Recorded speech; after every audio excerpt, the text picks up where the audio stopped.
prior to October 7th, I can fully admit I was one of those insufferable white liberals that I'm mocking. I built my platform and it had, 50,000 followers based on basically mocking or trolling Trumpers or right-wing bigots. And that's low-hanging fruit, it's easy to do. And then I saw this travesty happen.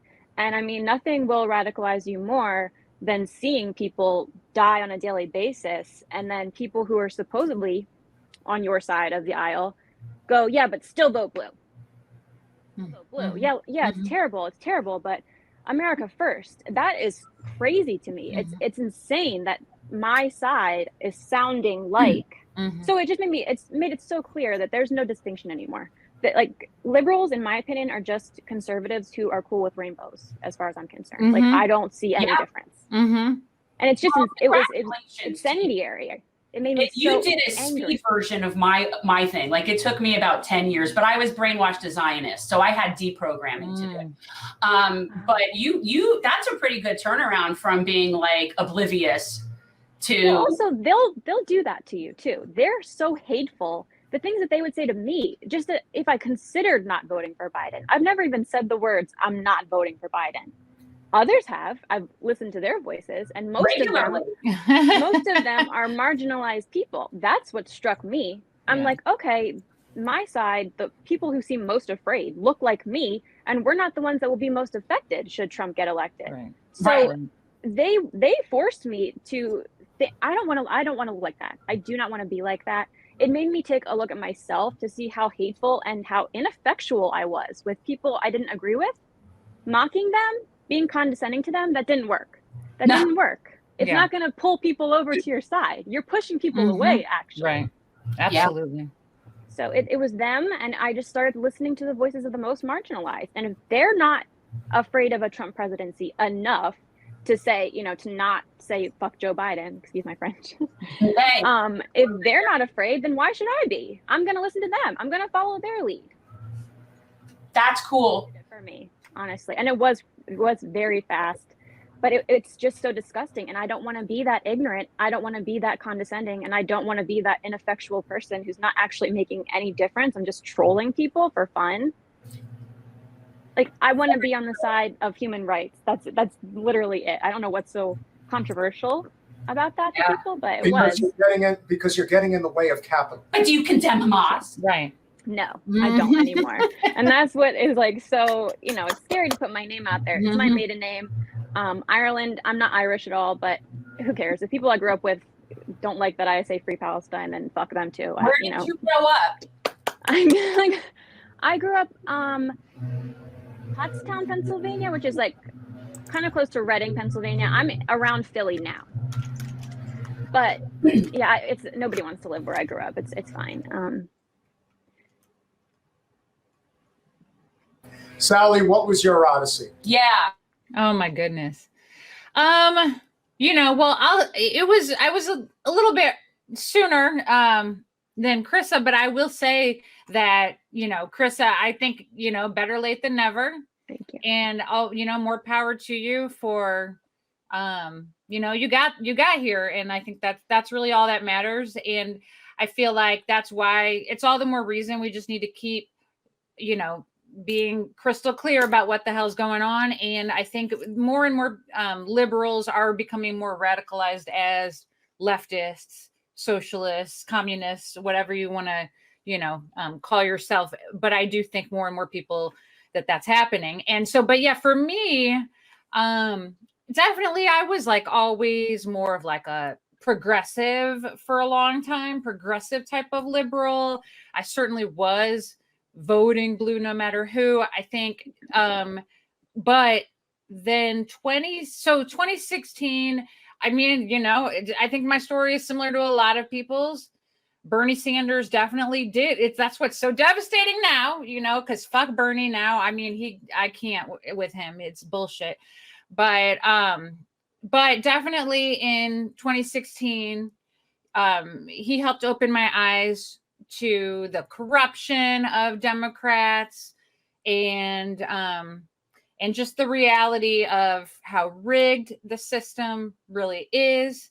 And so I was very, very into the Bernie Sanders campaign in 2016. I probably at that point was calling myself a democratic socialist, which really now I understand is just, it's a social democrat. Like, you're still wanting the system of capitalism and you're still supporting all of the imperialism all around the world, which unfortunately includes Zionism for sure, in Israel.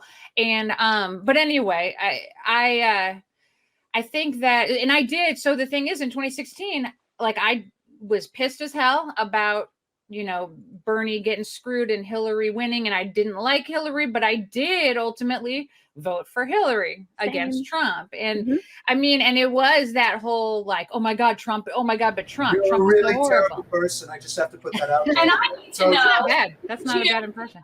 China hat. Oh yeah, I remember those. Yeah. No, did you? I did not. Oh no. No, I actually didn't. Like, I like understood why there were some women wearing one, but fortunately, no, I never did. So that is good to know. No one can ever find a picture of me wearing one.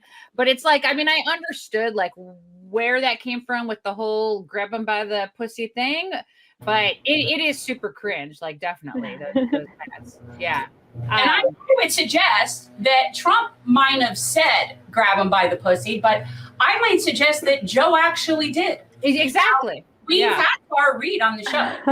So I'm Listen, if you're going to invoke my name, I'm totally coming on here. So I just want to be very clear, very clear. I did say grab them by the pussy, but very gently. That's what I wanted to say. Just have to let you know. Not a bad impression. I'm so tired of again, this is the problem with the left politically, is you got to put your big boy pants on. Like, at some point, you have to realize that you have no health care, you have no living wage, the planet's on fire, and we have endless war, which is making the planet on fire. So anyone with a stupid mouth shut about the fact that we have endless war, and that's what's destroying the planet, don't want to fucking hear it anymore. Right. Like, stop with your fucking feelings. Like, at some point, you got to realize why people like Matt Walsh and Ben Shapiro, who seriously are the biggest douche canoes in all of independent media, there's a reason why they're being successful, is because that type of sissy shit just isn't working anymore. And that's why when we had this opportunity in 2016 to grow this movement, and it completely got decimated for one reason or another, we're almost back to square one. But I still feel like there's an undercurrent, especially in the labor movement, where we could recapture that energy again. What do you guys think? Oh, yeah, definitely. I mean, I think that it has to be about focusing specifically on capitalism and the entire system. I mean, I think that's what I was going to say. It's like, in 2016, I voted for Hillary, and I was, but then it's like, when it came time for 2020 primaries, I'm like, we're not doing this shit again. Like, when it was going to be Joe Biden, like, I knew from the get-go that Biden was horrible. Like, he is this system, capitalism personified. Like, he's always been there. He's been a senator for so long, and like literally helped to pass, some of these laws that have actively been destroying working class people's lives, of course, Black people's lives, especially. I mean, and so, 2020, it was like, for me, when they were trying to do that, I was like, oh, I'm done. I'm out. I'm not doing this again. Don't tell me to vote. Like, I did it in 2016, and I feel icky about it. Yeah. And even then, even after I did it, I voted for Hillary. Like, we still got shit on. And I remember her doing interviews and talking shit about Bernie Sanders and Bernie supporters and all of that, and that whole bullshit, and Elizabeth Warren freaking out about us, and all of the nonsense. But it's just like, fast forward, like, realizing, like, little by little, that this capitalism is the problem, and it leads to all this other shit. And it is why, global warming, dying, and mass murdering all of these people, kids all around the world, such as in Palestine. And that, like, we have to build a real working class socialist movement and, like, get rid of every capitalist colonial power structure. And so just little by little kind of realizing that it's like root causes are the focus. And, you know, it wasn't like a one day thing, but little by like first I was Democratic Socialist. I dropped the Democratic because I was like, you know what, that's redundant. I don't think I need to say that. Socialist means that you want real democracy, that it is democratic. And I feel like Bernie calling himself Democratic Socialist is kind of playing into this idea that there's something wrong with socialism and that we have to say like, oh, not the bad kind of socialism, but but it's all good. And then little by little, like now I would say I'm a Marxist Leninist. Just the more I learn about it, like I understand that might be more further left than some people here, and that's some people who watch you. But I'm just putting that out there. I need that. I mean, that's the thing. It's like, and it's whatever you call yourself, I think is fine if you're on that path to like just being focused on root causes and like what is the reason why this shit keeps getting worse and worse and worse and we can't keep doing the same thing, right? So anyway, that's where I'm at. I tell you all that I started a movement back in 2015. I didn't expect it to grow as big as it did, but that's really good. Yeah, you are good. You're good, Bernie. Thanks for watching. If you want to support our mission to transform politics into service, please like this video, subscribe, follow us on social media, and consider joining our Patreon, where you'll get early access to our interviews as well as other exclusive content. Links are in the description. Peace out.